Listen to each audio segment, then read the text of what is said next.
안녕하십니까. JTV 전원뉴스입니다. 내년 총선을 앞두고 민주당에서 또다시 당원 명부 유출 논란이 불거지면서 도당 사무처장에게 정직 처분이 내려졌습니다.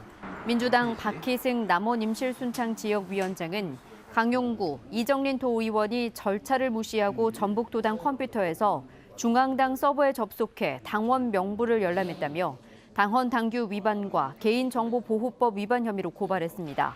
도 의원들은 당원들의 요청으로 권리당원 여부를 확인한 것뿐이라며 총선 입지자에게 명부를 넘기려 한 것으로 의심된다는 박희승 위원장의 주장을 일축했습니다. 민주당 중앙당은 하지만 도당 사무처장이 관련 절차를 위반한 것을 확인해 2개월 정직 처분과 함께 교체 인사를 단행했습니다. 군산조선소 협력업체 관계자들이 오늘 국회에서 기자회견을 갖고 현대중공업이 이달 말까지 군산조선소 재가동 여부에 대한 계획을 밝힐 것을 촉구했습니다.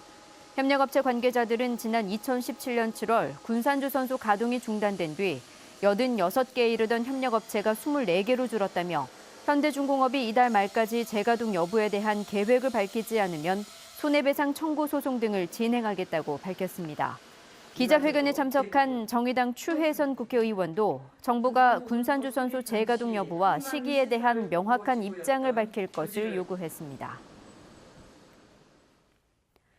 롯데 종합경기장 개발 협약을 놓고 전주시와 시민단체가 갈등을 빚고 있습니다. 시민단체는 민주사회 변호사 모임인 민변으로부터 법률 자문을 구한 결과 전주시와 롯데 수의계약이 지방계약법을 어긴 위법으로 의심된다며 만약 전주시가 롯데와 협약을 체결하면 검찰에 고발하겠다고 밝혔습니다.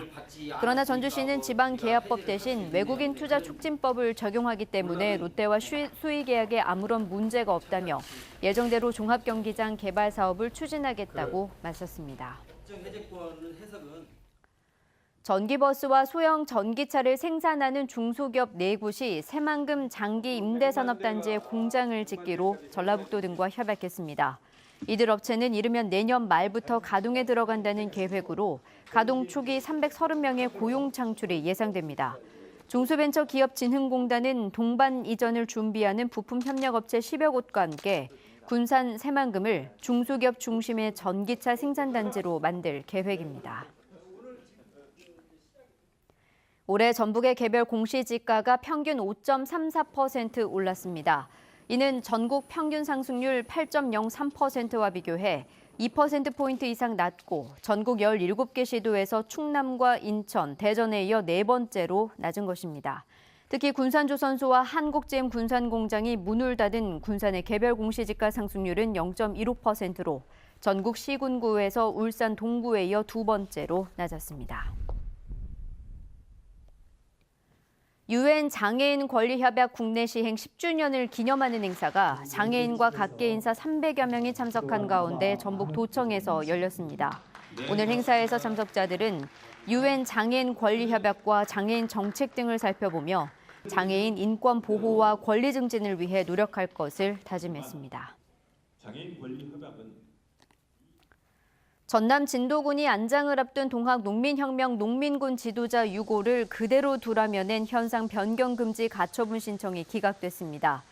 전주지법 제5민사부는 유골에 대한 연고가 전남 진도군에 있다는 주장을 받아들일 수 없고 유골도 추모 공간에 그대로 안치될 예정이어서 현상에 큰 변경이 이루어지지 않을 것으로 보인다며 이같이 결정했습니다. 동학농민혁명 기념사업회는 오는 1일 전주 완산 칠봉에 조성된 추모 공간에 유골을 안치할 예정이지만 전남 진도군은 유골을 돌려달라는 소송을 제기하겠다고 밝혀 유골을 둘러싼 법정 공방은 계속될 것으로 보입니다. 전주 덕진경찰서는 고수익 보장을 미끼로 투자자를 모은 뒤 돈을 가로챈 혐의로 36살 A씨를 구속하고 기소 의견을 달아 사건을 검찰에 송치했습니다. A씨는 지난해 7월부터 5개월 동안 농민들에게 벼를 사들여 농협에 되팔면 큰 이익을 낼 수 있다고 투자자들을 꼬드긴 뒤 50살 B씨 등 14명으로부터 모두 8억 5천만 원을 가로챈 혐의를 받고 있습니다. A씨는 피해자들의 의심을 피하기 위해 일정 기간 투자 수익금을 입금해준 것으로 조사됐습니다. 여자 화장실에 들어가 휴대전화로 불법 촬영을 한 10대가 경찰에 붙잡혔습니다. 익산경찰서는 휴대전화 카메라로 여성 신체를 촬영한 15살 A군을 붙잡아 조사 중입니다. A군은 어제 저녁 8시쯤 익산시 영등동 한 독서실 여자 화장실에 숨어들어 휴대전화 카메라로 26살 B씨의 신체를 몰래 촬영한 혐의를 받고 있습니다.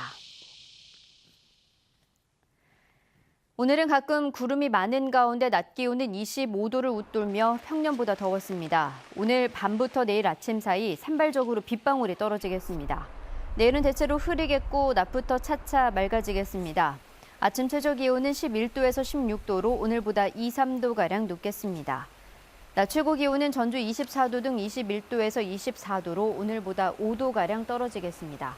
당분간 대체로 맑은 가운데 일교차 큰 날씨가 이어지겠습니다. JTBC 8시 뉴스 예고입니다. 총선을 앞두고 민주당에서 당원 명부 유출 논란이 또 불거졌습니다. 박희승 임순남 지역위원장은 도의원들이 당원 명부를 유출해 다른 총선 입지자에게 넘기려 했다며 경찰에 고발했고 중앙당은 도당 사무처장을 중징계했습니다. 시민단체가 전주시와 롯데 종합경기장 개발 협약이 지방계약법을 어긴 위법이라고 강조했지만 전주시는 외국인 투자 촉진법을 적용하기 때문에 문제가 없다고 주장했습니다. 군산 조선소 재가동에 대한 어떠한 계획도 나오지 않는 가운데 협력업체들이 이달 말까지 정부와 현대중공업이 계획을 밝히지 않으면 소송을 진행하겠다고 밝혔습니다. 전기버스와 소형 전기차를 만드는 중소기업 4곳이 새만금에 공장을 짓기로 해 산업 집적화 효과가 기대됩니다. 자세한 소식은 JTBC 8시 뉴스에서 전해드리겠습니다.